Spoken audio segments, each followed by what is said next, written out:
नमस्कार दोस्तों, स्वागत है आपका आपके अपने learning platform study addicted academy में। ये जो है मॉडर्न इंडियन हिस्ट्री की कंप्लीट जो है लेक्चर सीरीज मेरे द्वारा शुरू की गई है।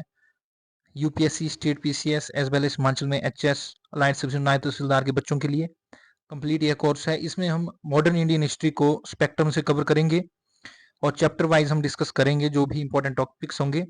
शुरू करने से पहले मैं थोड़ा सा चाहता हूँ कि आपका बेसिक्स थोड़ा सा क्लियर हो जाए, इसलिए हम सबसे पहले governor general of Bengal, governor general of India और वायसरायज को डिस्कस करेंगे भी, किस तरह से आप उनको याद रख सकते हैं। उससे रिलेटेड मैं आपको ट्रिक्स भी बताऊंगा और क्या क्या उनके समय के महत्वपूर्ण घटनाक्रम हैं उनको भी हम जो है इस लेक्चर सीरीज में इस लेक्चर में डिस्कस करेंगे। तो देखिए, सबसे पहले रेगुलेटिंग एक्ट 1773 का आया था, इसको थोड़ा सा माइंड में रख लेना है। जो रेगुलेटिंग एक्ट जो 1773 का आया था, इससे पहले देखिए गवर्नर ऑफ बंगाल होते थे। तो जो इनकी डेजिग्नेशन है, इसको गवर्नर ऑफ बंगाल से जो है गवर्नर जनरल ऑफ बंगाल कर दिया, मतलब गवर्नर के साथ जनरल लगा दिया था, सिर्फ गवर्नर जनरल ऑफ बंगाल ही हो गए थे। और इनको जो है जो कोर्ट ऑफ डायरेक्टर्स थे ईस्ट इंडिया कंपनी, उनके द्वारा जो अपॉइंट किया जाता था। उसके बाद देखिए गवर्नमेंट ऑफ इंडिया एक्ट 1833 आया, जिसको हम सेंट हेलेना एक्ट भी बोलते हैं। इसने क्या किया कि जो डेजिग्नेशन थी गवर्नर जनरल ऑफ बंगाल की, उसको गवर्नर जनरल ऑफ इंडिया कर दिया। और इनको इंटायर इंडिया की जो है आपकी सिविल मिलिट्री और एक्सक्लूसिव जो लेजिस्लेटिव जो पावर थी, यानी कि जो पूरे भारत के लिए कानून बनाने की जो पावर थी, वो गवर्नर जनरल ऑफ इंडिया को जो है इसके द्वारा जो दे दी गई थी। जब इंडियन पॉलिटी में हम लक्ष्मीकांत से लेक्चर डिस्कस करेंगे तो उसमें हम ये जो एक्ट्स हैं इनको और ज्यादा डीपली हम डिस्कस करेंगे। इस लेक्चर में हमारा बस कंसर्न जो है governor general of Bengal, governor general of India और वायसराय से ही रहेगा। और उसके बाद आपको पता है कि 1857 का जो है विद्रोह हुआ था, जिसमें रानी झांसी का आपने नाम काफी बार सुना होगा। तो उसके बाद क्या हुआ कि जो ब्रिटिश क्राउन है, तो उनके द्वारा डायरेक्ट जो है जो गवर्नेंस की जो रिस्पॉन्सिबिलिटी है भारत की, ओपनेंट ले ली गई थी और इनके द्वारा इनेक्ट किया गया था government of India act 1858। Act for the battle government of India भी इसको बोला जाता है। ये भी हम इंडियन पॉलिटी के जो लेक्चर हम डिस्कस करेंगे तो वहां पर हम डीपली इन चीजों को डिस्कस करेंगे। तो इसने क्या किया, जो गवर्नर जनरल ऑफ इंडिया था, इसका नाम चेंज करके जो वायसराय कर दिया। कुछ बुक्स में गवर्नर जनरल भी इनको बोला जाता है, लेकिन जनरली इनका नाम जो वायसराय कर दिया था। और ये जो है मेंबर होते थे ब्रिटिश कैबिनेट के। जो ब्रिटिश कैबिनेट थी इनकी अपनी हाउस ऑफ कॉमन्स की, इसके ये मेंबर होते थे। तो डायरेक्ट रिप्रेजेंटेटिव जो है ये ब्रिटिश पार्लियामेंट के इंडिया में ये होते थे। और देखिए इनकी नियुक्ति भी ब्रिटिश क्राउन के द्वारा जो है की जाती थी। तो देखिए लास्ट लेक्चर में मैंने आपको बोला था कि जितने भी गवर्नर जनरल बंगाल है ये आपने याद रख लेने हैं। और मैंने आपको इसके लिए जो है ट्रिक्स भी आपके लिए जो बताई थी। इसको आप पॉज करके देखिए एक बार, पॉज करके इसको रिमेम्बर कर सकते हैं। इसका स्क्रीनशॉट भी आप ले सकते हैं और मैं पीडीएफ भी भेज दूंगा आपको। तो एक दो बार लिख के इनको याद करने की कोशिश करना। देखिए ट्रिक आपकी बिल्कुल सही है, आपने बिल्कुल एक रिथम में याद रखनी है कि हसमेरे Charlie, John Clark, Richard Charlie, बंगले में मिंट खा रहे। उसके बाद आप थोड़ा सा याद रखना भी आदमी एवरेस्ट पे चढ़ गया, आप बिलिंग ऐसी करते रहिए। देखिए मेरे द्वारा बनाई ये खुद ही ट्रिक है। अगर आपको किस चीज को याद रखने के लिए अपनी कोई आप अपनी ट्रिक्स बना सकते हैं तो वो भी आप बना सकते हैं। लेकिन इस तरह से आप याद रखते हैं, इससे आप याद रखते हैं वॉरेन हेस्टिंग्स। तो वॉरेन हेस्टिंग्स देखिए पहले गवर्नर जनरल बंगाल थे, इनका टेन्योर था 1733 से 85। फिर मेरे सामने याद रखना मैकपर्सन, जॉन मैकपर्सन का था 1785 से 86। फिर उसके बाद चार्ली से ये चार्ल्स कॉर्नवालिस थे 1786 से 93। उसके बाद जॉन से आपने जॉन शोर याद रखना 1773 से 98। उसके बाद एलियूड क्लार्क थे, इनका टेन्योर सबसे कम था as a governor general Bengal. और इनका जो टेन्योर था 18 मार्च से 18 मई 1798 तक था। उसके बाद देखिए रिचर्ड से आपने रखा रॉड रिचर्ड बेलेस्ली, इनका टेन्योर था 1798 से 1805। फिर चार्ली से अगेन आपने रखना लॉर्ड कानावालिस 1805। फिर बंगले में से आपने रखना जॉर्ज बार्लो, तो लॉर्ड जॉर्ज बार्लो का टेन्योर 1805 से 1807। फिर मिंट खारे से या आप मटन खारे से भी याद रख सकते हैं, कोई मटन का शौकीन होगा तो लॉर्ड मिंटो इससे आ जाएगा 1807 से 1813। फिर उसके बाद यहाँ पर हसरे होना था, तो लॉर्ड फ्रांसिस राउडन हेस्टिंग्स का टेन्योर था 1813 से 23। उसके बाद आदमी एवरेस्ट पे चढ़ गया, तो यहाँ सामने ना आदमी से आपने जॉन एडम, और इनका टेन्योर था जनवरी 1823 से अगस्त 1823। उसके बाद विलियम एमरेस्ट थे आपके 1823 से 1828 तक। और लास्ट जो गवर्नर जनरल बंगाल थे ये थे लॉर्ड विलियम पेंटिक। तो 1828 से 1833 तक लॉर्ड विलियम पेंटिक आपके गवर्नर जनरल बंगाल रहे, और उसके बाद 1833 से 1835 तक ये गवर्नर जनरल ऑफ इंडिया बने। भारत के पहले गवर्नर जनरल ऑफ इंडिया भी जो है लॉर्ड विलियम पेंटिक थे। उसके बाद देखिए गवर्नमेंट ऑफ इंडिया एक्ट 1833 आ गया, तो उससे 1833 से 1858 तक हमें जो है गवर्नर जनरल ऑफ इंडिया देखने को मिले। तो उसके लिए देखिए मैंने सिंपल सी ट्रिक बनाई है, आपने याद रखना बेंटिक कैफे लैंड में एलिन को बर्ड की हार डाल दो। तो सिंपल सी ट्रिक है कि बेंटिक कैफे लैंड में एलन को बर्ड की हार डाल दो। तो बेंटिक साहब ने रखना लॉर्ड विलियम बेंटिक। तो ये पहले गवर्नर जनरल ऑफ इंडिया थे, इनका टेन्योर आपका 1828 से 1835 तक था। उसके बाद कैफे से आपने रखना चार्ल्स मेट कैफे, इनका टेन्योर था 1835 से 36। और कैफे लैंड जब आप आएंगे तो उसमें लॉर्ड ऑकलैंड आपने रहना। ऑकलैंड देखिए काफी फेमस है आपकी, एक ऑकलैंड टनल भी है आपकी शिमला में, तो ऑकलैंड तो काफी फेमस नाम है। तो लॉर्ड ऑकलैंड का जाएगा 1836 से 42 तक टेन्योर। उसके बाद एलन से आपने रहना लॉर्ड एलन बोरो, 1842 से 44 का टेन्योर है। फिर बर्ड की हार डालने से आपने रखना लॉर्ड विलियम बिल्वर फोर्स बर्ड, तो जून से जुलाई 1844 इनका जो है टेन्योर था। उसके बाद हेनरी हार्डिंग, तो इनका टेन्योर था हार से आपने हेनरी हार्डिंग 1844 से 48। और लास्ट में हार डाल दो से आपने लॉर्ड डलहौजी, काफी महत्वपूर्ण इनका टेन्योर है 1848 से 56। तो ये जो चीजें हैं आपने, ये मैं आपको एडवाइस करूंगा कि 2-3 बार आपने ये लिख के याद करना है। ट्रिक भी आपने याद रख ली, लिख के आपने याद रखना है, और इनकी जो टेन्योर था, जो इनका टाइम पीरियड था, वो आपने एक बार लिख लेना है। 2-3 बार जब आप रफ कॉपी में इसको लिखेंगे तो ये सदा के लिए आपके माइंड में बैठ जाएगा। और एक जो क्वेश्चन जो आता है क्रोनोलॉजी से, आपने क्रोनोलॉजी बतानी होती है भी कौन से गवर्नर जनरल बंगाल है, गवर्नर जनरल ऑफ इंडिया है, वायसराय पहले थे, कौन से बाद में थे, तो क्रोनोलॉजी से भी ये क्वेश्चन आ जाता है। और मे बी एचएस में भी एक बार ये क्रोनोलॉजी से क्वेश्चन पूछ लिया था, तो डायरेक्ट क्वेश्चन आपका यहाँ से बन जाता है सिलेक्टेड। तो ट्रिक आपने जरूर याद रखनी, बेंटिंग कैफे लैंड में एलन को बर्ड की हार डाल दो। तो यहाँ से आपने सबको लेट करना है। लॉर्ड विलियम पेंटिंग 1828 से 35 तक हो जाएंगे। फिर लॉर्ड मैट कैफे हो जाएंगे 1835 से 36। फिर लॉर्ड ऑकलैंड 1836 से 42। फिर एलन बोरो आपने याद रख लेना 1842 से 44। और फिर विलियम फोर्स बर्ड 1842 से 44। और लॉर्ड हेनरी हार्डिंग 1844 से 48। और डलहौजी का टाइम आपने याद रखना 1848 से 56। तो आप थोड़ी सी प्रैक्टिस करेंगे तो वहां से आपको आ जाएंगे, घबराना नहीं आपने, 2-3 बार आप प्रैक्टिस करेंगे तो ये चीज आपकी क्लियर हो जाएंगी। तो देखिए जो वायसराय जो ये जो बने गवर्नर जनरल भी इनको बोल देते हैं जनरली, लेकिन वायसराय है, ये वायसराय ऑफ इंडिया जो है ये 1858 से 1947 तक रहे। 1857 की जो आपका विद्रोह हुआ उसके बाद जो ब्रिटिश क्राउन है उसने डायरेक्ट रिस्पॉन्सिबिलिटी ले ली, जो गवर्नेंस है इंडिया की, भारत के प्रशासन की डायरेक्ट रिस्पॉन्सिबिलिटी ले ली, और गवर्नर जनरल ऑफ इंडिया की डेजिग्नेशन चेंज करके वायसराय कर दी। अब वायसराय देखिए काफी ज्यादा, ये जो ट्रिक मैंने लिखी हुई है मैंने खुद फ्रेम की हुई है। आपने सिंपल सी एक ट्रिक याद रखनी है, कैन एलिगन नेपी डिड लो माया स्ट्रेटेजी, नेपी नोटबुक से ही लेना। फिर इसके बाद आपने ना रिबन, रिबन लगा लेना डफर, ठीक है। यहां तक आप इतनी कर इसको पहले याद रखना रिथम में, क्योंकि एक रिथम पूरी बन जाती है आपकी कि कैन एलिफेंट या कैन एलिगन नेपी, या एलिफेंट से भी आप याद रख सकते, अगर एलिफेंट ही बोलना है आपने तो कैन एलिगन नेपी डिड लो माया स्ट्रेटेजी, तो नेपी नोटबुक से ही लेना, रिबन लगा लेना डफर, ठीक है। तो कैन से आपके पास आ जाएगा लॉर्ड कैनिंग। लॉर्ड कैनिंग का देखिए टेन्योर था 1856 से 1862। और ये जो है पहले जो है वायसराय थे, 1857 का विद्रोह भी इनके ये टाइम पे हुआ था। उसके बाद एलिगिन से एलिगिन ये आ जाएगा 1862-63। आपने देखिए जो डेट्स हैं जैसे 1856 से 62, फिर 62-63, इनको बिल्कुल लिंक करके लिखना है आपने। 2-3 बार आपने प्रैक्टिस कर लेनी है, एक बार इनको लिख के, एक बार ये चीज आपकी पक्की होगी। मान लीजिए कि आप 60 से 70% इनको याद रख पा रहे हैं, और मेन मेन जो बंदे हैं उनका टेन्योर अगर आपको पता है तो बड़े इजिली आप एग्जामिनेशन में जो है क्वेश्चन अटेम्प्ट कर पाएंगे। तो लॉर्ड कैनी का टेन्योर था 1856 से 62। फिर लॉर्ड एलिगन का 1862 से 63। फिर उसके बाद लॉर्ड नेपियर आपने रखना, रॉबर्ट आपको याद रखने की जरूरत नहीं है, आपने सीधे नेपियर याद रखना है कि लॉर्ड नेपियर थे। तो इनका टेन्योर था आपका 21 नवंबर से 2 दिसंबर 1863। फिर डीडी से आपने रखना लॉर्ड विलियम डेंसन 1863 से 64। फिर लॉ से आपने रखना लॉर्ड लॉरेंस, जॉन लॉरेंस, पूरा भी याद रखना हो तो रख लेना, 1864 से 29 का टेन्योर था। लाइट की आप तैयारी करना तो आपको पता होना चाहिए कि शिमला जो है समर कैपिटल बनी थी 1864 में, वो भी इनके टाइम पे हुआ था। फिर उसके बाद माया स्ट्रेटेजी से हो जाएगा कि माया से आपके पास आ जाएगा लॉर्ड में 1869 से 72। फिर स्ट्रेटेजी से आपके पास आ जाएगा लॉर्ड जॉन स्ट्रेची, महत्वपूर्ण नाम है ये, मैं आपको आगामी लेक्चर में बताऊंगा कि जॉन स्ट्रेची महत्वपूर्ण नाम क्यों है, फेमाइन कमीशन से रिलेटेड भी इनके रिलेशन है, तो हम आगे डिस्कस करेंगे। तो लॉर्ड जॉन स्ट्रेची जो 1872 तक इनका जो टेन्योर है। उसके बाद दोबारा आपने नेपी पे आ जाना है, जैसे आपने रिदम बना ली कि कैन एलिगन नेपी डिड लो माया स्ट्रेटेजी, नेपी नोटबुक से ही लेना, रिबन लगा लेना डफर, इतनी कर आप पहले रिथम में इसको बना लीजिए। तो दोबारा से आप नेपी पे आ गए तो अगेन ये अलग है, लेकिन आपने लॉर्ड नेपियर इनको याद रखना है। ऊपरले लॉर्ड रॉबर्ट नेपियर है, निचले लॉर्ड फ्रांसिस नेपियर अलग अलग है, लेकिन आपने एक ही कंसिडर करके इनको आप चल सकते हैं, क्योंकि हम स्टडी कर रहे हैं, हमने कोई बहुत ज्यादा डीपली नहीं जाना है। जो महत्वपूर्ण चीजें हैं वही हमने करनी है, बहुत ज्यादा डीपली जाने की जरूरत नहीं, जो हम एग्जामिनेशन में फायदा देंगे उन्हीं चीजों पर हमने जाना है। तो 1872 का टेन्योर है। फिर उसके बाद लॉर्ड नॉर्थ बुक आ जाएंगे, आपका नॉर्थ ब्रुक आ जाएंगे, ये ब्रुक यार हमें नॉर्थ बुक बना, नॉर्थ ब्रुक है, ये आ रहे हैं इनके नाम पे बीच में। नॉर्थ ब्रुक का टेन्योर 1872 से 76। फिर लॉर्ड लिटन देखिए हमारे बहुत ही महत्वपूर्ण बंदे हैं इनके, तो आपने टेन्योर को मान लेना है कि 1876 से 80 तक इनका टेन्योर था। उसके बाद लॉर्ड रिपन भी काफी महत्वपूर्ण बंदे हैं हमारे, 1880 से 1884 तक इनका जो टेन्योर है। फिर रिपन लगा लेना डफर से, डफर से आपने रखना लॉर्ड डफरिन 1884 से 88 इनका टेन्योर है। तो आपको पता है कि इंडियन नेशनल कांग्रेस 1885 में बनी है, तो डफरिन का टेन्योर भी अपने आप में काफी महत्वपूर्ण है। 1884-88 इनका टेन्योर है। फिर उसके बाद आपने थोड़ा सा इसके बाद याद रखना,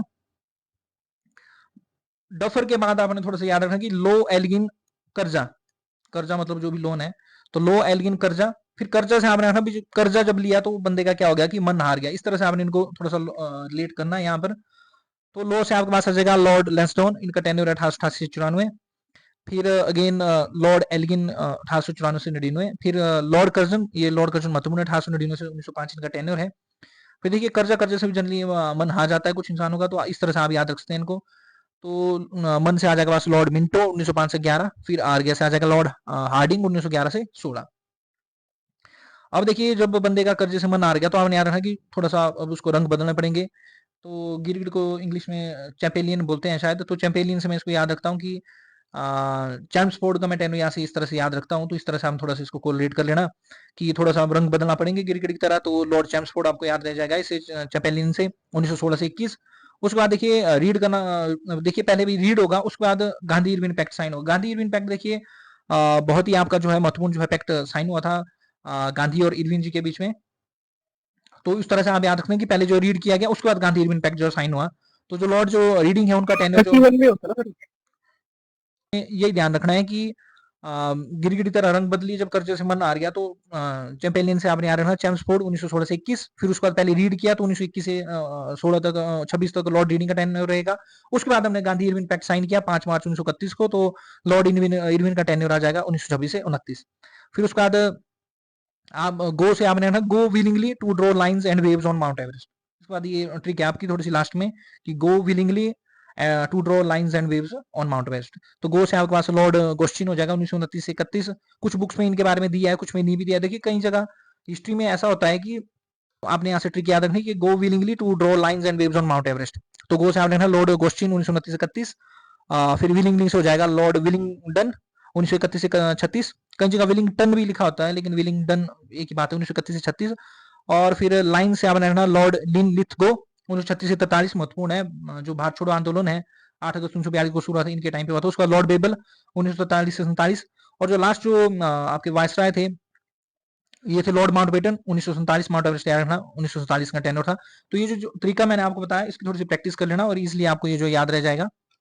और देखिए बाद में क्या हुआ कि डोमिनियन स्टेटस बाद में भारत को मिल गया था। तो डोमिनियन ऑफ इंडिया के 1947 से 50 तक जब कॉन्स्टिट्यूंट असेंबली भारत की बन गई तो उसने एक्ट किया as a first parliament of India. और दो जो है गवर्नर जनरल थे भारत के आजादी के बाद, उसमें सबसे पहले थे लॉर्ड माउंटबेटन। पहले इनको कंटिन्यू करने के लिए बोला गया था 1947 से 48 तक। और उसके बाद जो है चक्रवर्ती राजगोपालचारी, सी राजगोपालचारी भी इनको बोलते हैं, 1948 से 50 तक जो इनका जो टेन्योर रहा। तो देखिए गवर्नर जनरल बंगाल हम डिस्कस कर लेते हैं। तो सबसे पहले गवर्नर जनरल बंगाल थे हमारे लॉर्ड वॉरेन हेस्टिंग्स, 1733 1785 तक इनका टेन्योर था। टेन्योर जरूर याद रख लेना। बाकी महत्वपूर्ण चीजें पिछले लेक्चर में भी हमने ये डिस्कस की थी। रेगुलेटिंग एक्ट 1773 इनके टाइम पे आया था। फिर सुप्रीम काउंसिल ऑफ बंगाल भी इनके टाइम पे सेटअप हुई थी। हिस्ट्री में देखिए कुछ चीजें ऐसी होती है कि कई जगह हमें ऐसा भी लगता है कि हम रट्टा ही मार रहे हैं, लेकिन कई जगह मारना पड़ता है। और जैसे चैप्टर हम डिस्कस करेंगे मॉडर्न से तो वहां पर हम थोड़ा सा डीप में आपको बताने की कोशिश करूंगा। एशियाटिक सोसाइटी ऑफ बंगाल आपने जरूर याद रखनी, 15 जनवरी 1784 को सेटअप हुई थी। और देखिए अलाइड के हिसाब से आपका 1857 के बाद की हिस्ट्री सिलेबस में दी गई है मॉडर्न हिस्ट्री। पर चलो फिर भी आप एचएस का भी देंगे तो वहां पर यहाँ से क्वेश्चन आने की उम्मीद रहती है। और कुछ यूपीएससी या अदर स्टेट पीसीएस के भी देंगे तो उसमें भी काम आ जाएगी चीज आपकी। फिर देखिए इनके द्वारा जो है पेंशन रोक दी गई थी सालम सेकंड की, मुगल एम्पर जो थे। डाई की जो बंगाल में चलती उसको भी इनके द्वारा बंद कर दिया गया था। फिर new Sanskrit college John Deccan के द्वारा जो इनके टाइम पे सेटअप हुआ था। और देखिए मिनी कमीशन हमने लास्ट में जो है डिस्कस किया था लास्ट लेक्चर में 1776 में। तो ये जो मिनी कमीशन है ये आपका जो है रेवेन्यू सेटलमेंट से रिलेटेड था। नेक्स्ट रेवेन्यू सेटलमेंट से रिलेटेड जो इंडिया के लैंड रिसोर्सेज हैं वो इसमें असेस करने थे और उस हिसाब से लैंड रेवेन्यू वगैरह जो फिक्स करना था इसमें। तो महत्वपूर्ण है ये अमीनी कमीशन, ये बुक में नहीं मिलेगी ये चीजें आपको। तो अमीनी कमीशन को थोड़ा सा ध्यान रख लेना। बंगाल की जो आयर थी 1765 1772 तक चली थी, रॉबर्ट क्लाइव के टाइम पे चली थी। और उसके अच्छा बाद अच्छा। 1773 में इसको बंद कर दिया था इन्होंने जब वॉरेन हेस्टिंग्स आए थे। हाँ, हाँ, जी जी। डबल सिस्टम एडमिनिस्ट्रेशन था बंगाल में, निजामत और दीवानी वगैरह का सिस्टम था, कुछ ऐसा सिस्टम था। और देखिए इनके द्वारा क्या किया गया था कि ट्रेजरी को मूव किया था इन्होंने मुर्शिदाबाद टू कोलकाता। फिर ये महत्वपूर्ण पॉइंट है आपका, बंगाल गजट जो पहला भारत का न्यूज़पेपर था, जो जेम्स अगस्त सिक्के के द्वारा इसको शुरू किया गया था 1780 में, ये भी इनके टाइम पे शुरू किया गया था। न्यूज़पेपर और बुक्स से रिलेटेड मैं आपको काफी डिटेल में आगामी लेक्चर्स में बताऊंगा, मतलब बुक्स वगैरह जो ऑथर्स हैं फ्रीडम फाइटर्स, वो चीजें भी आपको बुक्स में नहीं मिलती है, तो काफी मतलब अच्छी जानकारी मैं उससे रिलेटेड आपको प्रोवाइड कराने की कोशिश करूंगा उसमें। पर ये फिलहाल आज आप ये याद रखना कि जो बंगाल गजट है, ये भारत का पहला न्यूज़पेपर और 1780 में इसको जेम्स अगस्त सिक्के ने शुरू किया था। फिर पहला एंग्लो मराठा वार जो है ब्रिटिशर्स और मराठा के बीच में जो युद्ध हुआ था 1775 से 82 तक इनके टाइम पे ही हुआ था। फिर सेकंड एंग्लो मैसूर वार 1780 से 84, फर्स्ट रोहिला वार 1733 74, सेकंड रोहिला वार 1779। देखिए ये चीजें आपको याद नहीं भी रहेगी तो जब हम मॉडर्न स्पेक्ट्रम से जब हम डिस्कस करेंगे तो वहां पर हम थोड़ा सा डीपली मैं ये आपको बताने की कोशिश करूंगा। फिर एक्सपेरिमेंटेशन की थी इन्होंने लैंड सेटलमेंट की 1772 में। देखिए 5 ईयर सेटलमेंट थी, बाद में ये 1 ईयर कर दिया था इसको 17 क्षेत्र में। देखिए पॉलिसी ऑफ रिंग फेंस, तो पॉलिसी ऑफ रिंग फेंस भी हम ऐसे डीपली डिस्कस करेंगे, जो मॉडर्न हिस्ट्री हम डिस्कस करेंगे स्पेक्ट्रम से। लेकिन रिंग फेंस में जनरली क्या होता था कि ये बफर जोन बना देते थे थोड़ा सा। भारत का आपने याद रखना कि ये बंगाल वाले पोर्शन में ये सबसे पहले आए थे, बंगाल बांग्लादेश वाले पोर्शन में, कोलकाता वगैरह में से इनकी हिस्ट्री चलती है। तो क्या होता था कि ये बफर जोन में आए रखते थे, अवध को ये जनरली प्रोटेक्ट करते थे, और ताकि मराठा का जो इन्वेजन है उसको रोका जा सके। ट्रायल ऑफ राजा नंद कुमार मैंने आपको प्रीवियस लेक्चर में भी बताया था, तो फेमस ट्रायल था राजा नंद कुमार का। तो मतलब ये वॉरेन हेस्टिंग्स के इम्पीचमेंट का भी कारण बना था, शायद मैंने स्लाइड बनाई होगी इनसे रिलेटेड। तो हाँ हाँ, ट्रायल बताया ऑफ था आपने, बताया था। राजा नंद कुमार ना, ये मतलब इन्होंने क्या किया था कि मिसयूज किया था अपने ऑफिस का ना, और जुडिशरी का भी, तो बाद में इम्पीचमेंट हुई थी इनकी, और जुडिशियल मर्डर भी बोला जाता है इसको राजा नंद कुमार का। हाँ हाँ हाँ, तो इतना का थोड़ा सा आप हटा इसमें दिया। ध्यान रख लेना। बाद में इनको फांसी दे दी गई थी under the forces act passed in 1728। देखो ज्यादा डीपली हम हम्म, उसी जगह उसी कंसेप्ट पे भी जाएंगे ना जो महत्वपूर्ण है। और इसके साथ आप ध्यान रखना कि चार्ल्स जो विल्किंस थे, इनके द्वारा 1794 में भगवत गीता को इंग्लिश में ट्रांसलेट किया गया था। तो ये क्वेश्चन भी पूछ लिया जाता है कई बार, तो ये भी आप ध्यान रखना, चार्ल्स विल्किंस के द्वारा भगवत गीता को इंग्लिश में ट्रांसलेट कर दिया गया था। उसके बाद देखिए लॉर्ड कॉर्नवालिस थे 1786 से 93, तो इनके द्वारा लोअर कोर्ट्स और एपिलेट कोर्ट्स जो है सेटअप किए गए थे। और इनके टाइम से ये चीज का बहुत बार पूछी जाती है, permanent settlement in Bihar and Bengal. तो 1793 में जो परमानेंट जो सेटलमेंट है, सेटलमेंट कुछ नहीं बंदोबस्त टाइप होता है, जैसे आपने सुना होगा घर घर में ही बोलते हैं कि बंदोबस्त नहीं हुआ काफी टाइम से, तो उसमें लैंड वगैरह को जो है डिमार्केट किया जाता है, तो वो होता है सेटलमेंट सिंपली। तो आपने सिंपली इतना ध्यान रखना है कि परमानेंट सेटलमेंट जो है बिहार और बंगाल में 1793 के टाइम पे हुआ है। और थर्ड जो एंग्लो मैसूर बार था 1790 और 92 में, जिसमें टीपू सुल्तान और अंग्रेजों के बीच में हुआ था, तो ये इनके टाइम पे हुआ था, और ट्रीटी ऑफ शेरिंगनीपट्टनम हुई थी। अभी देखिए हाईकोर्ट, एचपी हाईकोर्ट का मैं देख रहा था पेपर, तो उसमें पूछ लिया गया था कि जो शायद पता नहीं थर्ड एंग्लो मैसूर बार से रिलेटेड ये पूछा गया था कि टीपू सुल्तान और कॉर्नवालिस से रिलेटेड, या पता नहीं ट्रीटी से रिलेटेड पूछा गया था, लेकिन पूछा गया था कॉर्नवालिस उसका आंसर होना था उसमें। तो थोड़ा सा ध्यान रखना, थर्ड एंग्लो मैसूर बार जो है टीपू सुल्तान और ब्रिटिशर्स के बीच में हुआ था। तो कॉर्नवालिस भी का भी जो इसमें रोल था। और देखिए इनके टेन्योर की एक सबसे महत्वपूर्ण चीज है इंट्रोडक्शन ऑफ कॉर्नवालिस कोड। तो देखिए कॉर्नवालिस कोड सिविल सर्विस से रिलेटेड था आपका, तो इनको father of civil service in India भी बोला जाता है। इनके द्वारा क्या किया कि इन्होंने जो भ्रष्टाचार वगैरह है सिविल सर्विस में उसको चेक करने की कोशिश की, और इनके द्वारा ऑर्गेनाइज और की गई थी सिविल सर्विस भारत में। साथ साथ करप्शन वगैरह चेक किया इन्होंने, और जो सिविल सर्वेंट है उनकी सैलरी वगैरह बढ़ाई। फिर स्ट्रिक्ट इन्फोर्समेंट ऑफ रूल्स किया अगेंस्ट प्राइवेटेड, और इनके द्वारा डिवेयर किया गया था civil servant for taking presents और ब्राइब्स। ब्राइब्स देखिए घूस को बोलते हैं आपके ब्राइब्स। और इन्फोर्स की गई थी इनके द्वारा प्रमोशन थ्रू सीनियरिटी। तो कई बार स्टेटमेंट यहाँ से चेंज कर दी जाती है, ना प्रमोशन सीनियरिटी से इन्होंने कॉर्नवालिस कोड में रखी थी, कई जगह थ्रू मेरिट कई बार स्टेटमेंट्स में दे दिया जाता है, तो थोड़ा सा इस तरह से ध्यान रखना आपने। उसके बाद देखिए जॉन शॉर्ट थे आपके 1793 से 98, तो पॉलिसी ऑफ नॉन इंटरवेंशन थी इनकी। नॉन इंटरवेंशन का सीधा सा मतलब है कि आक्षेप नहीं करना है, तो जो भी लोकल जो रूलर्स हैं इनके मैटर्स में हमने आक्षेप नहीं करना है। लेकिन ये पॉलिसी जनरली फॉलो नहीं हुई थी, आक्षेप करते रहते थे ये। फिर चार्टर एक्ट 1793 इनके टाइम पे हुआ। फिर बैटल ऑफ खारदा, निजाम और मराठास के बीच में, हैदराबाद के जो निजाम थे और मराठा के बीच में 1795 में बैटल ऑफ खारदा हुआ था। फिर उसका लॉर्ड रिचर्ड बेलेस्ली थे 1798 से 1805, तो इनको तो आप जरूर याद रखना। इनके द्वारा पॉलिसी लाई गई थी इंट्रोडक्शन ऑफ सब्सिडरी लाइन्स। तो देखिए जो सब्सिडरी जो लाइन्स जो पॉलिसी है, ये भी हम आगामी लेक्चर में डीपली डिस्कस करेंगे, लेकिन जनरल सा आपका आइडिया होना चाहिए कि जो पॉलिसी ऑफ रिंग फेंस थी वॉरेन हेस्टिंग्स की, उसकी एक्सटेंशन थी। और इसमें क्या किया जाता था कि एक सब्सिडरी जो फोर्स है वो इंडियन रूलर के वहां पर जो है रख दी जाती थी, उनके कॉस्ट के ऊपर, उनके एक्सपेंस के ऊपर, जो भी जो है सब्सिडरी लाइन्स में आता था ब्रिटिशर्स के साथ। और ब्रिटिशर्स ये गारंटी कर देते थे कि हम आपके जो लैंड फ्रंटियर्स है उनको प्रोटेक्ट करेंगे। और जनरली जो सब्सिडी जो फोर्स रखी जाती थी उसको उसकी मेंटेनेंस का ही खर्चा बहुत ज्यादा होता था। तो इसमें एक प्रोविजन ये भी रखा जाता था कि अगर आप मेंटेनेंस का खर्चा नहीं दे पाते हैं सब्सिडी फोर्स का, तो हम आपके पार्ट ऑफ टेरिटरी आपसे ले लेंगे। तो जनरली एक एक्सपेंशन की ये इनकी नीति थी। इसके साथ साथ ये अपना एक एजेंट भी उस रूलर के या उस राजा के वहां पर रखते थे। और एक कंडीशन और लगाई जाती थी कि बिना ब्रिटिशर्स की अनुमति के आप किसी भी जो आपके यूरोपियंस हैं या कोई भी राजा उनके साथ किसी प्रकार की ट्रीटी या संधि आप नहीं कर सकते हैं। तो इस तरह से ये कंडीशन थी इसमें। उसके बाद फोर्थ एंग्लो मैसूर वार 1799 ये भी इनके टाइम पे हुआ है। और सेकंड एंग्लो मराठा वार 1803 से 5। और महत्वपूर्ण ये फोर्ट विलियम कॉलेज 1800 में इनके द्वारा कोलकाता में शुरू किया गया था, ताकि सिविल सर्वेंट्स को ट्रेन कर सकें। बाद में जो कोर्ट ऑफ डायरेक्टर्स थे कंपनी के, उन्होंने जो है इसकी परमिशन जो रद्द कर दी थी। उसके बाद फॉर्मेशन ऑफ मद्रास प्रेसिडेंसी 1801 में इनके दौरान हुई थी। उसके बाद देखिए जॉर्ज बार्लो 1805 से 7 इनका महत्वपूर्ण टेन्योर है। इनके समय में देखिए स्पाई म्यूटिनी हुई है बेलोर 1806 में, 1857 के रिवॉल्ट से पहले। और देखिए इसके जो रीजन थे वो भी लीजिए सीधे डीपली हम बाद में डिस्कस करेंगे। लेकिन जनरली ये था कि एक लेदर की बनी हुई गोल टोपी जो है दे दी गई थी, जिसे अब लेदर वगैरह नहीं पहनते थे, तो वो ब्रिटिश रूल का ये पहले टर्बन जो है आपकी पगड़ी जो है पहनी जाती थी, तो कॉकेड उसको बोला जाता था, लेदर कॉकेड, तो वो पहनने से सिपाही ने मना कर दिया था। तो यहाँ पर सिपाही म्यूटिनी हुई थी बेलोर में। और बैंक ऑफ कोलकाता 1806 में आपका स्टेब्लिश हुआ था, जो कि बाद में इंपीरियल बैंक ऑफ इंडिया और बाद में स्टेट बैंक ऑफ इंडिया बना था। आपने ध्यान रखना state bank of India 3 bank के मर्जर से जो आपका बना है। आगामी स्लाइड्स में मैं आपको बताता हूँ कि कौन कौन से वो बैंक्स थे। उसके बाद देखिए लॉर्ड मिंटो 1807 से 13 इनका टेन्योर रहा। चार्टर 1813 इनके टाइम पे आया। ट्रीटी ऑफ अमृतसर ध्यान रखना है, इसका जो टाइमिंग है ये पूछ ली जाती है। तो ट्रीटी ऑफ अमृतसर रणजीत सिंह के साथ 25 अप्रैल 1809 में इनके टाइम पे साइन हुई थी। इसके साथ ट्रीटी ऑफ एटर्नल फ्रेंडशिप जो है जो तालपुर जो रूलर थे सिंध के, उनके साथ भी साइन हुई थी इनके दौरान। उसका देखिए लॉर्ड फ्रांसिस राउडन हेस्टिंग्स है, इनको डायरेक्ट लॉर्ड हेस्टिंग्स भी बोला जाता है। इनके द्वारा देखिए पॉलिसी ऑफ नॉन इंटरवेंशन को खत्म कर दिया गया था। थर्ड एंग्लो मराठा वार 1816 से 18 इनके टाइम पे। और इसके साथ ट्रीटी ऑफ सुजौली नेपाल के साथ जो है साइन हुई है।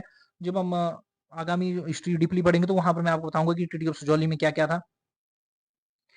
उसके बाद बम्बई प्रेसिडेंसी जो है इनके द्वारा क्रिएट की गई थी 1818 में। इसके साथ साथ ऋतुबारी जो सिस्टम है, देखिए ऋतुबारी जब सिस्टम आएगा लैंड रेवेन्यू सेटलमेंट से रिलेटेड, तो आपने ध्यान रखना ऋतुबारी जो साउथ इंडिया में चलाया गया एक सिस्टम था। और मेजर थॉमस मुनरो के द्वारा इसको जो है शुरू किया गया था। तो ये भी आप देखना मद्रास और साउथ इंडिया में इसको शुरू किया गया था। और महलबारी जो सिस्टम है ये सेंट्रल इंडिया, पंजाब और वेस्टर्न यूपी में जो है चलाया गया था। और इसके साथ पॉलिसी ऑफ पैरामाउंटेंसी, सर्वोपरिता की ये पॉलिसी थी भी। ब्रिटिश रूल जो है पैरामाउंट है और सर्वोपरि जो ब्रिटिश रूल है, इस तरह की पॉलिसी थी। उसके बाद देखिए विलियम एमरेस्ट है 1823 से 28 तक। तो बर्मा के साथ म्यांमार के साथ जो है पहला युद्ध जो है इनके टाइम पे 1824-26। और बाद में ट्रीटी ऑफ यानदाबो 1826 में इनके टाइम पे साइन हुई थी। उसके बाद देखिए गवर्नर जनरल ऑफ इंडिया को याद रखने से मैंने आपको ट्रिक बता दी।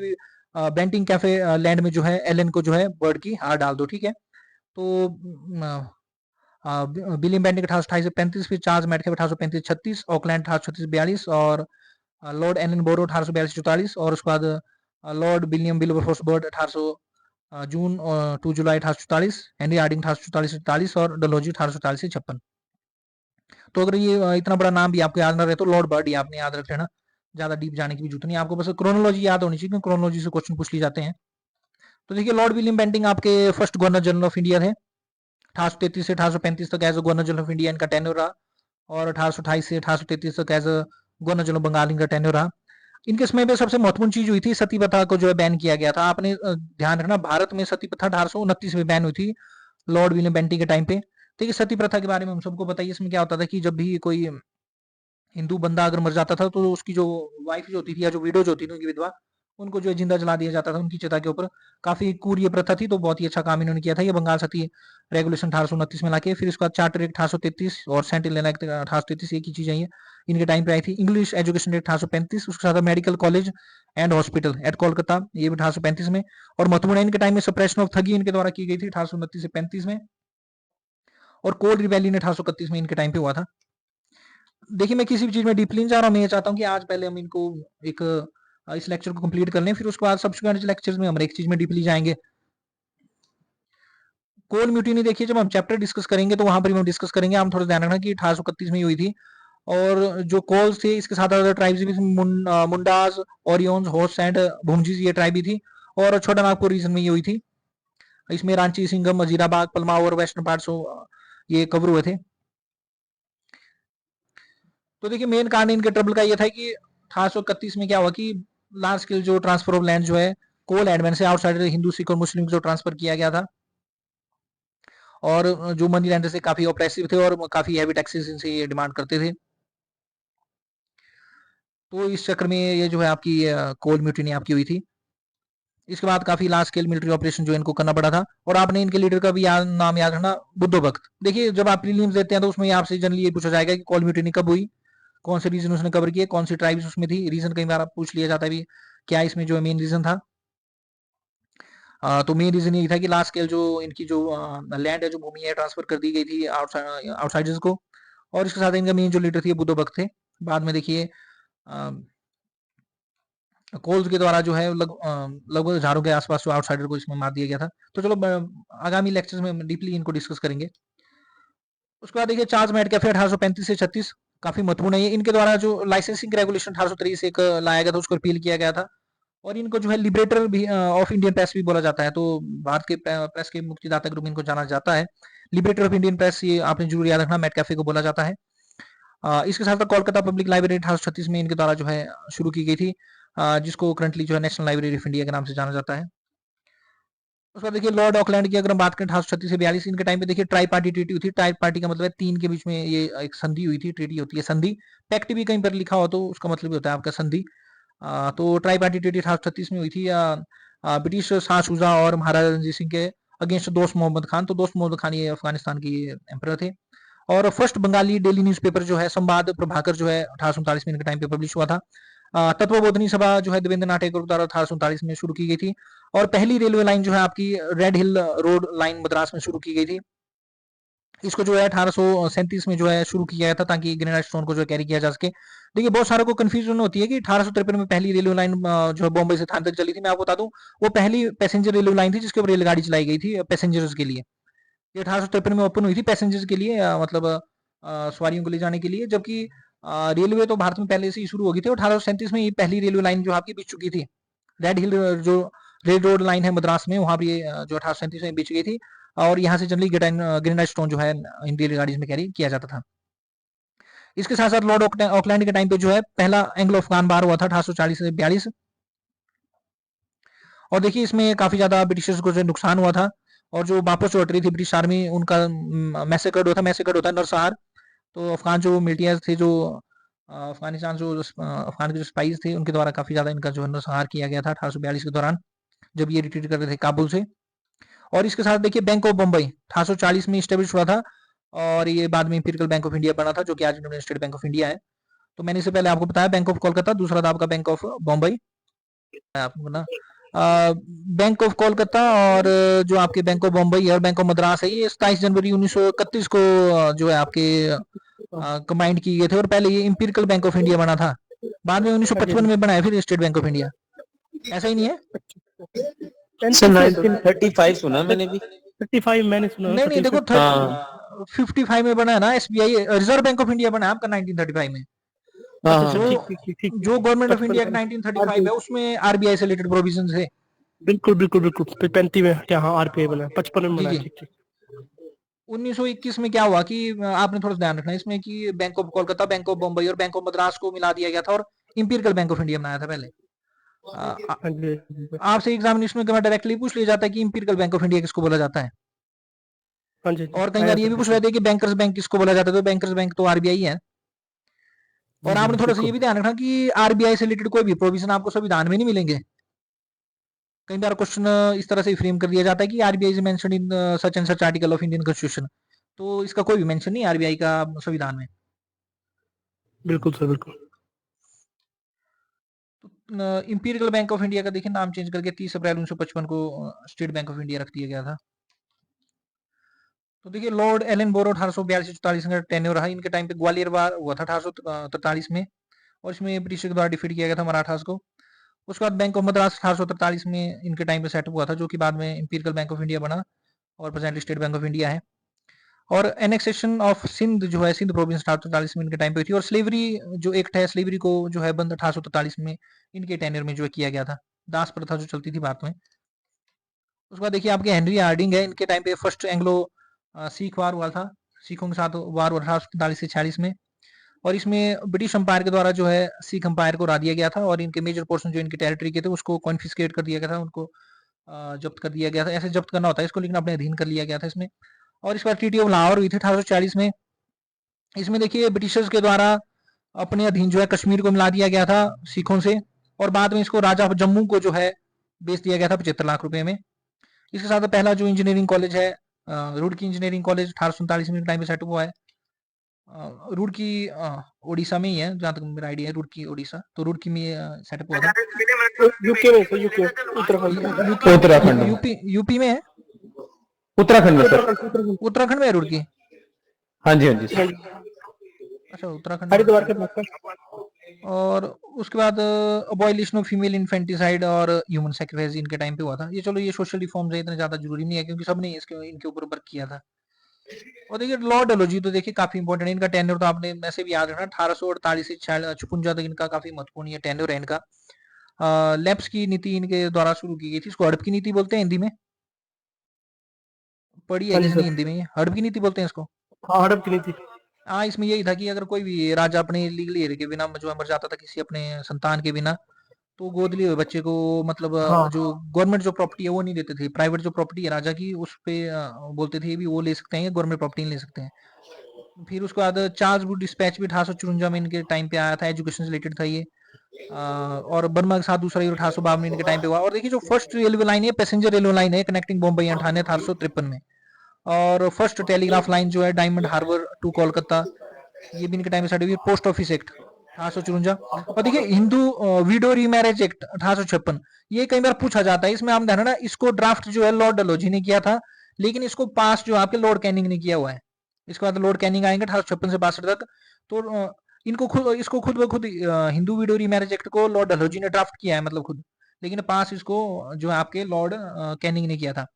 और PW department public works department इनके द्वारा स्टेब्लिश किया गया है। और इंजीनियरिंग कॉलेज जो है स्टेब्लिश किया था रुड़की में 1847। अरे दोनों सेम हो गई है, दोनों के समय पे नहीं ये तो इनके टाइम पे हुआ शायद, मे भी हो सकता है कि इसकी फिनिशिंग हुई हो इनके टाइम पे, 48 तक तो यही नहीं थे। चलो इसको क्लियर कर लेंगे, ये दोनों में ही आ गए है ना।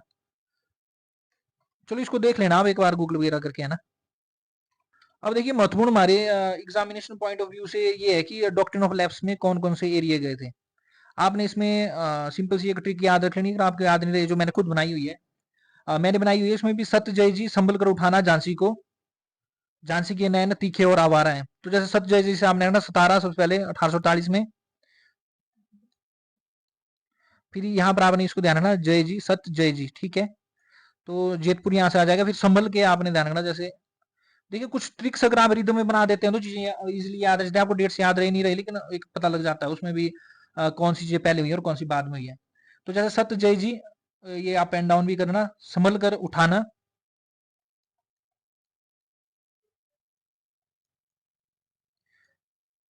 झांसी को झांसी के नैन तीखे और आवारा हैं।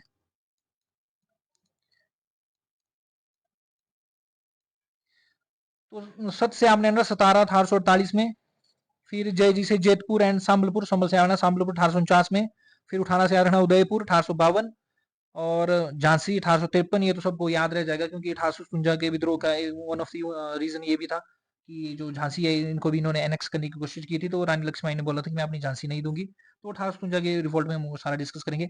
फिर नैन से आपने आना था नागपुर 1854 और तीखे से आपने आना तंजौर, और से आना आरकोट 1855 और आवारा से आना अवध 1856। तो ये ट्रिक बड़ी सिंपल सी भी सत जय जी संभल कर उठाना झांसी को, झांसी के नैन तीखे और आवारा है। तो बिल्कुल आपको पूरे के पूरे ये याद रह जाएंगे, अगर डेट नहीं भी याद रहती है तब भी आप कर लेंगे इस क्वेश्चन को अटेम्प्ट। क्रोनोलॉजी काफी ज्यादा पूछी जाती है। तो देखिए लॉर्ड कैनिंग का जो है पहले आपके वायसराय थे भारत के, तो 1856 से 62 तक इनका टेन्योर रहा। महत्वपूर्ण सबसे चीज है इनकी कि जो 1857 की क्रांति है इनके टाइम पे हुई, उसके साथ साथ गवर्नमेंट ऑफ इंडिया एक्ट 1858, और इसके साथ साथ यूनिवर्सिटी ऑफ बॉम्बे कोलकाता और मद्रास जो 1858 के टाइम पे सेटअप हुई थी। इसके साथ हिंदू विडो रीमैरिज एक्ट इनके द्वारा पास कराया गया था 1856 का जो हिंदू विडो रीमैरिज एक्ट है, और इसको ड्राफ्ट जो लॉर्ड डलहौजी ने किया था। दोनों चीजें आप याद रखना। उसके बाद लॉर्ड जॉन लॉरेंस है 1864 से 69, भूटान बार 1864 इनके टाइम पे हुआ है, और महत्वपूर्ण है इनके टाइम का हाई कोर्ट स्टेब्लिश किए थे इन्होंने कोलकाता, बॉम्बे और मद्रास में 1865 में।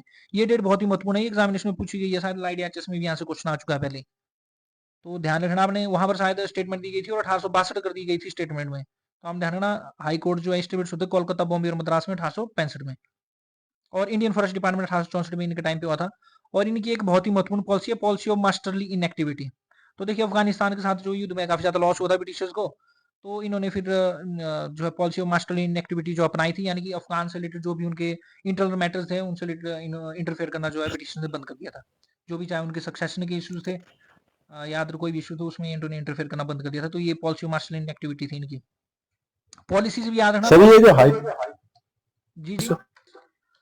आगे फिर देखिए लॉर्ड मेयो थे आपके 1869 से 72, तो ये एकमात्र ऐसे वायसराय थे जिनका जो है अपने ऑफिस के दौरान ही जो आपका वध हुआ था, ठीक है। तो इनको जो है जो पठान शेल और अली अफरीदी थी, इनके द्वारा इनका वध किया गया था, इनको असैसिनेट किया गया था। इसके साथ देखिए इनका महत्वपूर्ण योगदान ये है कि फाइनेंशियल डिसेंट्रलाइजेशन इंडिया में इनके द्वारा शुरुआत की गई थी। देखिए दो टर्म आती है जनरली, एक होती है सेंट्रलाइजेशन, यानी कि कोई भी चीज जब मान लीजिए स्टेट से या मान लीजिए लोकल बॉडी की तरफ से पावर स्नैच होगी, अगर सेंटर की तरफ हो जाए तो उसको हम सेंट्रलाइजेशन बोल देते हैं। जैसे जीएसटी आया भी, तो इसमें स्टेट गवर्नमेंट की जो बैट वगैरह की पावर थी वो स्नैच कर दी गई, तो it is a part of centralisation. लेकिन डिसेंट्रलाइजेशन ऐसा होता है कि जो सेंटर के पास पावर है, अगर सेंटर डेवल्यूट कर दे उनको स्टेट और लोकल बॉडीज की तरफ, तो उसको हम डिसेंट्रलाइजेशन बोलते हैं। जैसे कि 13वां और 14वां जो संविधान संशोधन हुआ है आपका, उसमें क्या है कि पंचायत स्टेब्लिश हुई, तो ये वो जनरली पार्ट है डिसेंट्रलाइजेशन का है। तो फाइनेंशियल जो आपका डिसेंट्रलाइजेशन है और पॉलिटिकल सेंट्रलाइजेशन से रिलेटेड भी क्वेश्चन आपके मेंस में पूछे जाते हैं, तो कंसेप्ट थोड़ा सा क्लियरिटी रखना आप। उसके बाद देखिए सेंसस इनके द्वारा 1871 में जो है शुरू की गई। इसके साथ साथ जो स्टैटिस्टिकल सर्वे ऑफ इंडिया है इनके द्वारा शुरू किया गया था। और एकमात्र ऐसे वायसराय हैं जिनका जो है वध हुआ था, मर्डर हुआ था ऑफिस में, जो पठान कन्विक्ट्स थे अंडमान में 1872 में, इनको इनका वध किया गया था बाई पठान शेल अली अफरीदी। उसके बाद देखिए लॉर्ड नॉर्थब्रुक, तो इनका टेन्योर जो आपका नॉर्थब्रुक 1872 से 76 का है। तो प्रिंस ऑफ वेल जो एडवर्ड 7 थे 1875 में इनके टाइम पे आए थे। कुका मूवमेंट पंजाब में इनके टाइम पे हुई थी और इनके द्वारा सप्रेस किया गया था जो कुका रिवॉल्ट था पंजाब में, जिसको जो है लीड किया था राम सिंह ने 1872 में। 1873 में ज्योतिबा फुले के द्वारा जो सत्यशोधक समाज जो इनके द्वारा जो है इनके टाइम पे सेटअप किया गया था। फिर मोहम्मद एंग्लो इंडियन कॉलेज जो बाद में अलीगढ़ मुस्लिम यूनिवर्सिटी बनी थी 1873 में, सर सईद अहमद खान के द्वारा सेटअप की गई थी। फिर ड्रामेटिक परफॉर्मेंस 1876 का, और 1876 में देखिए इनके द्वारा डिजाइन किया गया था, क्योंकि पीएम जो बेंजामिन डिसराइल थे, इनके द्वारा जो है जो इनके द्वारा ट्रीटी जो साइन की गई थी अमीर ऑफ अफगानिस्तान सेल अली खान, उससे रिलेटेड जो है इनकी जो है रेजिग्नेशन जो है ब्रिटिश पीएम के द्वारा जो मांगी गई थी, तो उसके ऊपर इन्होंने जो है रिजाइन किया था 1876 में।